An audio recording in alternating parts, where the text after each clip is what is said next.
right, Shalom. First and foremost, giving all praise, glory, and honor that's due to Yahweh Bashim, Yahweh Shai, Bahashem, Rahak, Wadash. Double honors to the elders and apostles at Great Millstone who rule well. Peace and blessings to the 144,000 and the hopeful elect. Shalom, Barakatham. Salaki, give me a second. I want to speak a little bit about the self-immolation of America. All right, while I'm in transit here, bear with me. Hopefully it's not too noisy. I want to speak about the self-immolation of America. Now that term self-immolation, I-M-M-O-L-A-T-I-O-N, I believe that's how you spell it, but it goes into the act where you saw the guy who basically set himself on fire. That's what an immolation is. All right, who did it for I believe it was for Palestine. He basically dumped gas on himself. All right, and then he lit himself on fire. All right, and people do that as a sign of protest. All right, and the modern term for that is crash out. All right, and that's basically what you have here in America. It's one big giant crash out, man. That's where everything is. That's where everything is going. Nobody can afford anything. Everybody knows that even if they could afford things now, they would not be able to afford retirement 40, 50 years from now. And so now you have crash out behavior, right, at an all-time high, man. All right. When we were watching that, I was watching the movie Don't Look Up. All right. And that movie, basically, the story plot of it is there's an asteroid on the way to Earth. Okay, but the elites, they somehow figured out a way to destroy the asteroid, you know, with space technology. All right, but everybody else thinks basically they're gonna die when the asteroid hits. And you can see the behaviors of how those people changed. All right, when people think they're gonna die, they think this is it. They get in this live it up moment. All right, because they think it's all, and that's basically what America has become. You know, it dawned on me this week talking to brothers. That's the spirit that we're seeing, man. It's not that these people are overly simple.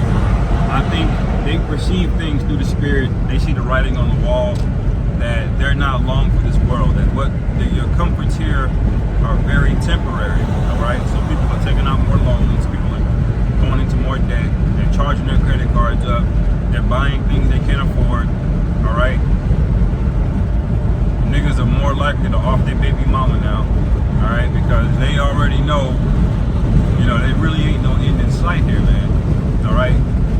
And now, Salakia, and now you know why, you know, the scripture tells us to withdraw out of this place, to come out of her, my people, flee Babylon, all right, and that's a spiritual flee, okay. That's spiritual when you come out of her. All right, why? Because this place is getting ready to be hit with plagues. It really already is. I was just watching a video about how the real estate crash from like 2008. That's basically already happening again now. You know, there's nothing left for the real estate market but for it to crash.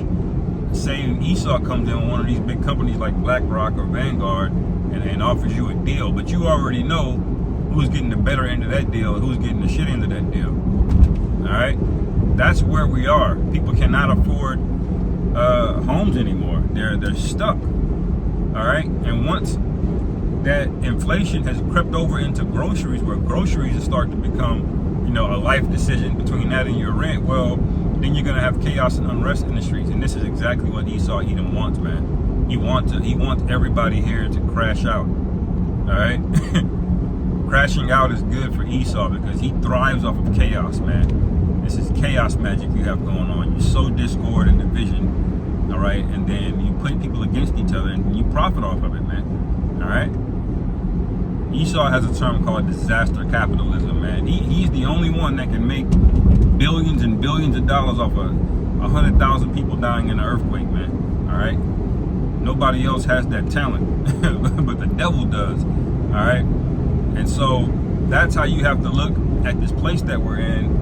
That's the spirit that you got to be in. When you let people have it, just know that they're in a giving up stage, man. They're in a fucking stage. All right. And that's exactly what a person does when they self-immolate. They basically say, fuck it, I don't need this life. I'm gonna make a statement when I go out. I'm gonna go out with a bang, so to speak. All right, and that's these people here. All right, and we are to keep to ourselves, be circumspect. Not that you can't go out or anything, but you want to guard yourself, man. You want to be careful who you're being around, man. Even if that person seems somewhat cool, you still gotta vet things. They may know somebody that's not. You know, it only takes one person to know somebody for y'all to end up in the same scenario. All right, so you have to be spiritually minded, be completely separate. That includes your family. All right, and ultimately, while these people are willing to crash out, we should be willing to crash out on a spiritual perspective for Yahawashi, man. You know, what do I mean by that? That means you got to be willing to say no to the charagma. All right, you gotta be willing to fear the Lord more than you feel any instruments of cruelty that the devil may try to scare you with. All right.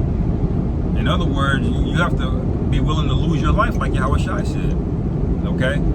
Keep these things in mind, man. Anyway, for my phone overheats, I'll end it there. Lord willing, this is edifying. Call hello, Yahweh Bashim Yahawashi, Bahashim Rahmah, Shalom. Kwam Yasharom.